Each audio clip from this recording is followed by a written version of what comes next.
The Big Island has active volcanoes. Is this something you should be worried about? How do you know what the risks are? We'll talk more about that coming up next.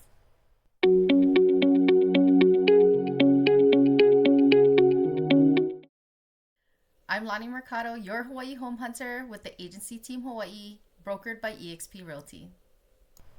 Today I'm going to explain what the lava hazard zones actually are, how they work, what they mean for homeowners, and how to determine whether a property fits your comfort level. My goal isn't to convince you one way or the other. It's simply to help you make an informed decision. Unlike the other Hawaiian islands, the Big Island is still growing. It's home to one of the world's most active volcanoes, Kilauea, also Mauna Loa. Because scientists have studied lava flows for generations, the U.S. Geological Survey created lava hazard zones to help people understand where lava has historically flowed and where it's more likely to flow in the future. Notice I said more likely. The zones are not predictions. They aren't saying a property will experience lava. They're simply a way of measuring relative risk based on geology and past volcanic activity. Think of it like living in a flood zone. Being in a flood zone doesn't mean your home will flood tomorrow. It simply means there's a higher probability compared to other locations. The same concept applies to lava hazard zones. The Big Island is divided into 9 lava hazard zones. Zone 1 having the highest potential for future lava flows, and Zone 9 having the lowest. So let's simplify what each group generally means. Zone 1 is the area directly around the active rift zones of Kilauea and Mauna Loa. These are the places where lava is most likely to erupt in the future. Communities like parts of Leilani Estates and surrounding areas fall into this category.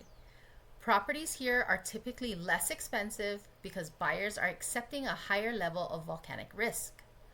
Zone 2 is still considered high risk.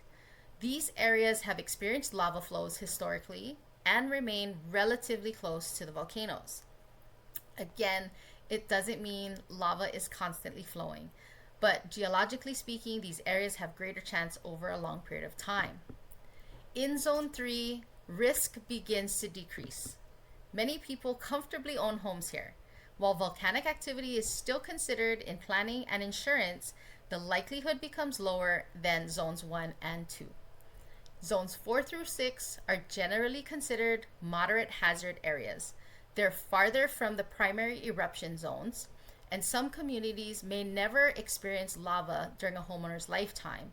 Others may have experienced flows centuries ago. Zones 7 through 9 are still considered the lowest risk hazard zones.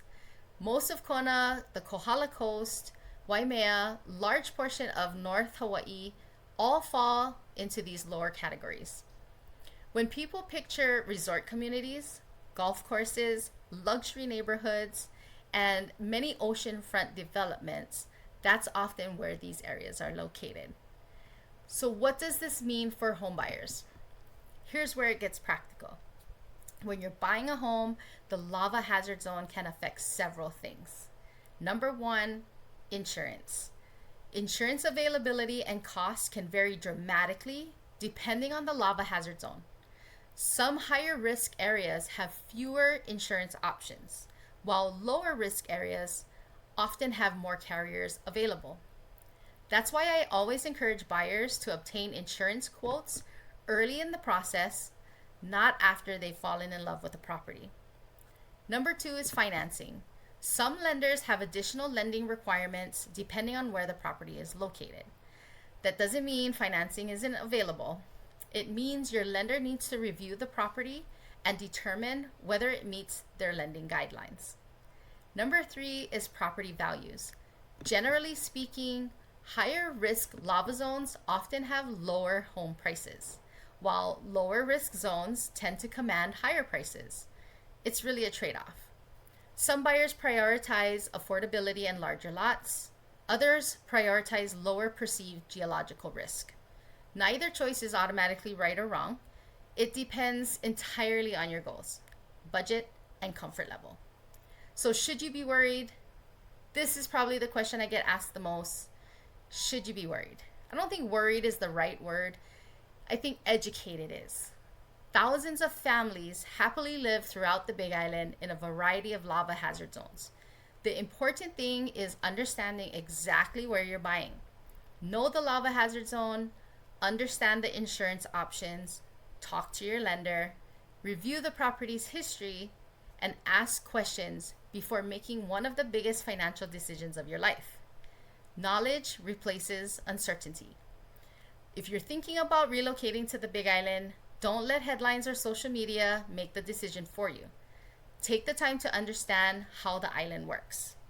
Every community has its own lifestyle, climate, price point, and level of volcanic risk. My mission isn't to tell you where you should live. My mission is to give you the information you need so you can choose the area that best fits your goal and comfort level. If you're considering buying on the Big Island and want help understanding the lava hazard zones on a specific property, leave me a comment below or send me a message. And if you found this video helpful, be sure to like, subscribe, and follow along for more straightforward advice about living and buying real estate here on the Big Island. Until next time.